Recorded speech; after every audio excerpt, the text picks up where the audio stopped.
Guys AFC Asian cup ക്വാളിഫയേഴ്സിൽ ഇന്ത്യയുടെ അടുത്ത മത്സരത്തിലെ എതിരാളികളായിട്ടുള്ള ഹോങ്കോങ്ങിനെ പറ്റിയിട്ടുള്ള നോവർ ഒപ്പണൻസ് സീരീസിലെ വീഡിയോ ആണ് നമ്മൾ ഇന്ന് ചെയ്യുന്നത് എന്നുള്ളതാണ്.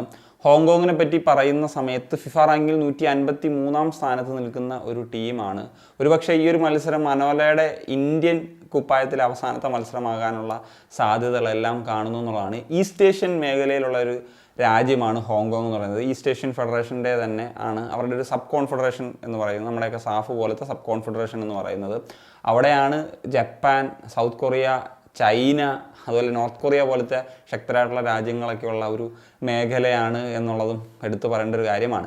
ഇനി അവരുടെ പരിശീലകനായിട്ട് വരുന്നത് ആഷ്ലി വെസ്റ്റ്വുഡ് എന്ന് പറയുന്ന ഇംഗ്ലീഷ് പരിശീലകനാണ്. ഇദ്ദേഹത്തെ ഒരു പക്ഷേ ഇന്ത്യൻ ഫുട്ബോൾ ആരാധകർക്ക് വളരെ സുപരിചിതമായിരിക്കും. 2013 മുതൽ 2016 വരെ ബംഗളൂരു FC-യുടെ പരിശീലനമായിരുന്നു. വളരെ സക്സസ്ഫുൾ ആയിരുന്നു അദ്ദേഹം ബംഗളൂരു FC-ക്കൊപ്പം എന്നുള്ളത് നമുക്കറിയാവുന്ന കാര്യമാണ്. അതിനുശേഷം ATKയുടെ പരിശീലനമായിരുന്നു, റൺ ഗ്ലാസ് പഞ്ചാബിൻ്റെ പരിശീലകനായിരുന്നു. ശേഷം അദ്ദേഹം അഫ്ഗാനിസ്ഥാൻ്റെ നാഷണൽ ടീമിൽ പരിശീലകനായിരുന്നു എന്നുള്ളതാണ്. അഫ്ഗാനിസ്ഥാൻ്റെ പരിശീലകനായിട്ട് ഇരിക്കുമ്പോൾ ഇന്ത്യക്ക് ഒരു വില്ലനായിട്ടുള്ള പരിശീലനം കൂടിയാണ്. കാരണം വേൾഡ് കപ്പ് ക്വാളിഫയേഴ്സിൽ ആഷ്ലി വെസ്റ്റ്വുഡിൻ്റെ അഫ്ഗാനിസ്ഥാനെതിരെ ഇന്ത്യ കളിച്ചിട്ടുള്ള 2 മത്സരങ്ങളും ഇന്ത്യക്ക് വിജയിക്കാൻ സാധിച്ചിട്ടില്ല. അതിൽ നിന്ന് ഒരേ ഒരു പോയിൻ്റാണ് ഇന്ത്യക്ക് കിട്ടിയത്. 4 പോയിൻറ്റ്സ് അഫ്ഗാനിസ്ഥാന് കിട്ടി. അങ്ങനെയാണ് ഇന്ത്യ ആ ഒരു ലോകകപ്പ് യോഗ്യതയുടെ അടുത്ത റൗണ്ട് കാണാതെ പുറത്താകുന്ന സാഹചര്യം വന്നത്. ഇനി ഏഷ്യൻ കപ്പ് ക്വാളിഫയറിലും ആഷ്ലി വെസ്റ്റ്വുഡിൻ്റെ ടീം ഒരു വില്ലനായിട്ട് മാറുമോ എന്നുള്ളത് നമുക്ക് കണ്ടറിയണം. ആഷ്ലി വെസ്റ്റ്വുഡ് ഹോങ്കോങ് ടീമിനെ പരിശീലിപ്പിച്ചത് 10 മത്സരങ്ങളാണ്. അതിൽ 7 വിജയവും 2 സമനിലയും ഒരേ ഒരു തോൽവിയും മാത്രമാണ് നേരിട്ടത് എന്ന് പറയുന്നത് ഒരു നല്ല റെക്കോർഡ് തന്നെ എന്നുള്ളത് എടുത്തു പറയേണ്ട കാര്യമാണ്. നമ്മുടെ ഇന്ത്യയുടെയൊക്കെ വെച്ച് തന്നെ ഒന്ന് കമ്പയർ ചെയ്ത് കഴിഞ്ഞാൽ ഈ ഒരു റെക്കോർഡ്, ഈ ഒരു നമ്പർ എത്രത്തോളം ഇമ്പോർട്ടൻ്റ് ആണ് എന്നുള്ളത് നമുക്ക് മനസ്സിലാക്കാൻ സാധിക്കും. ഇപ്പോൾ 2025 തന്നെ റീസെൻറ്റ് റിസൾട്ട് നോക്കുന്ന സമയത്ത് നേപ്പാളിനെതിരെ ഒരു ഫ്രണ്ട്ലി മത്സരം കളിച്ചിരുന്നു. അത് ഈ ഒരു വീക്കിൽ തന്നെയാണ്. 0-0 ഡ്രോ ആയിരുന്നു. അത് അത്ര നല്ല റിസൾട്ട് അല്ല ഹോങ്കോങ്ങിനെ സംബന്ധിച്ച് നോക്കുമ്പം. എന്നാൽ മാഞ്ചസ്റ്റർ യുണൈറ്റഡിനെതിരെ ഒരു അൺഒഫീഷ്യൽ ഫ്രണ്ട്ലി കളിച്ചിട്ടുണ്ടായിരുന്നു. അതിൽ 3-1 എന്ന് പറയുന്നൊരു തോൽവിയാണ്. പക്ഷേ ആ ഒരു മത്സരത്തിൽ ലീഡ് ചെയ്തതിന് ശേഷമൊക്കെയാണ് പിന്നീട് 3 ഗോളുകൾ യുണൈറ്റഡ് അടിച്ചിട്ട് തോക്കുന്നത്. അങ്ങനെ 2 ഇമ്പോർട്ടൻ്റ് ആയിട്ടുള്ള മത്സരങ്ങൾ ഈ ഒരു 2 ആഴ്ചയ്ക്കുള്ളിൽ കളിച്ചിട്ടുണ്ട് എന്നുള്ളതും എടുത്തു പറയേണ്ടതാണ്. പിന്നെ സിംഗപ്പൂരിനെതിരെയാണെന്നുള്ള AFC ക്വാളിഫയർ മത്സരം ഒരു 0-0 ഡ്രോ ആയിരുന്നു. പിന്നെ മക്കാവിനെതിരെ ഒരു ഫ്രണ്ട്ലി മത്സരം കളിച്ചിരുന്നു. അത് 2-0 എന്ന് പറയുന്നൊരു സ്കോറിൽ വിജയിക്കാനും സാധിച്ചിരുന്നു എന്നുള്ളത്. ഇനി ഇവരുടെ കോമ്പറ്റേറ്റീവ് റെക്കോർഡ് നോക്കുന്ന സമയത്ത് ഇതുവരെ വേൾഡ് കപ്പിലേക്കൊന്നും യോഗ്യത നേടാത്ത ടീമാണ്.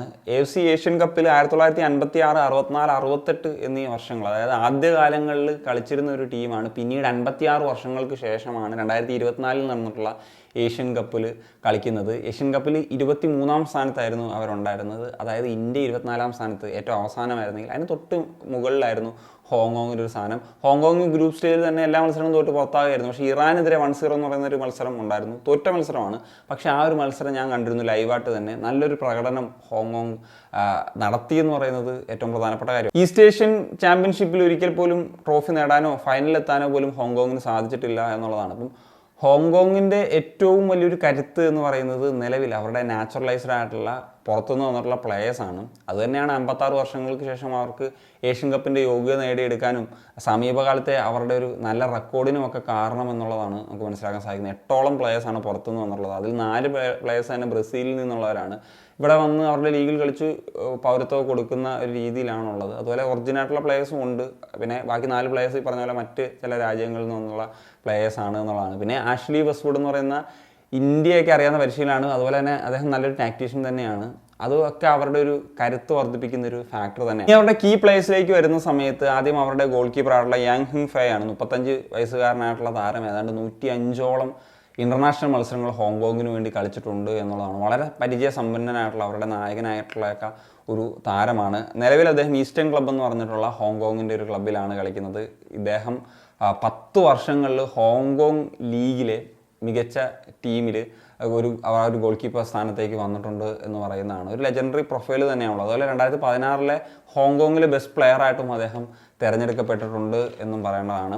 അടുത്തൊരു താരം എന്ന് പറഞ്ഞാൽ ഡിഫൻഡറായിട്ടുള്ള ലിയോൺ ജെയിംസ് ആണ്. അദ്ദേഹം ഒരു സ്കോട്ടിഷ് എന്ന് പറഞ്ഞിട്ടുള്ള ഒരു പ്ലെയറാണ്. സ്കോട്ട്ലൻഡിന് വേണ്ടി അണ്ടർ 15, അണ്ടർ 16 കാറ്റഗറിയിൽ കളിച്ചിട്ടുണ്ട്. 27 വയസ്സുകാരനായിട്ടുള്ള താരം ഒരു സെൻറ്റർ ബാക്കാണ്. അദ്ദേഹം USA ലോവർ ടയറിൽ കളിച്ചിരുന്നതിന് ശേഷം സ്കോട്ടിഷ് ചാമ്പ്യൻഷിപ്പിൽ കളിച്ച് അതിനുശേഷമാണ് അദ്ദേഹം ഈ പറഞ്ഞ ഹോങ്കോങ് ലീഗിലേക്ക് എത്തുന്നത്. ഇദ്ദേഹത്തിൻ്റെ ഫാദർ സ്കോട്ട്ലൻഡുകാരനാണെങ്കിലും മദറിനൊരു ഹോങ്കോങ് കണക്ഷൻ ഉണ്ട്. അങ്ങനെയാണ് അദ്ദേഹം ഈ പറഞ്ഞ പോലെ ഒരു പൗരത്വം എടുത്ത് പറഞ്ഞ പോലെ 2022 മുതൽ ഹോങ്കോങ് ടീമിന് വേണ്ടി കളിക്കുന്ന ഒരു ലെവലിലേക്ക് എത്തുന്നത് എന്നുള്ളതാണ്. അടുത്ത പ്ലെയർ ജുനീനോ എന്ന് പറഞ്ഞിട്ടുള്ള സ്ട്രൈക്കറാണ്. 34-കാരനായിട്ടുള്ള താരം ബ്രസീലിയനാണ്. അദ്ദേഹം പറഞ്ഞ പോലെ ഹോങ്കോങ്ങിലെത്തി ഈ ഒരു പൗരത്വം കൊടുത്തിട്ടുള്ള ഒരു രീതിയാണ്. 2024 മുതലാണ് അദ്ദേഹം ഹോങ്കോങ്ങിന് വേണ്ടി കളിച്ചു തുടങ്ങുന്നത്. 15ഓളം മത്സരങ്ങൾ കളിച്ചു, 2 ഗോളുകൾ അടിക്കാൻ സാധിച്ചു എന്നുള്ളതാണ് ഇൻ്റർനാഷണൽ ഫുട്ബോളിൽ. എന്നാൽ കഴിഞ്ഞ ദിവസം നടന്നുള്ള മാഞ്ചസ്റ്റർ യുണൈറ്റഡുമായിട്ട് നടന്ന മത്സരത്തിൽ ആ ഹോങ്കോങ്ങിനെ ലീഡ് എത്തിച്ചിട്ടുള്ള ആ ഒരു ഗോൾ അടിച്ച താരവും ഈ ജുനീനോ തന്നെയായിരുന്നു എന്ന് പറയുന്നതും എടുത്തു പറയേണ്ട ഒരു ഫാക്ടർ തന്നെയാണ്. So that's it. ഇതൊക്കെയാണ് ഹോങ്കോങ് ടീമിനെ പറ്റി നോർ ഒപ്പണൻസ് എന്ന് പറഞ്ഞ സെഗ്മെൻറ്റിൽ പറയാനുള്ളത്. ഇനി നമുക്ക് ബാക്കിയൊക്കെ മാച്ച് പ്രിവ്യൂവിൽ മറ്റു ചില കാര്യങ്ങളൊക്കെ സംസാരിക്കാം. അപ്പം നിങ്ങളുടെ ഒപ്പീനിയൻസ് എന്താണ്? തീർച്ചയായിട്ടും കമ്പോസ് ചെയ്യാൻ പറ്റും. കണക്ഷൻ സനിയ.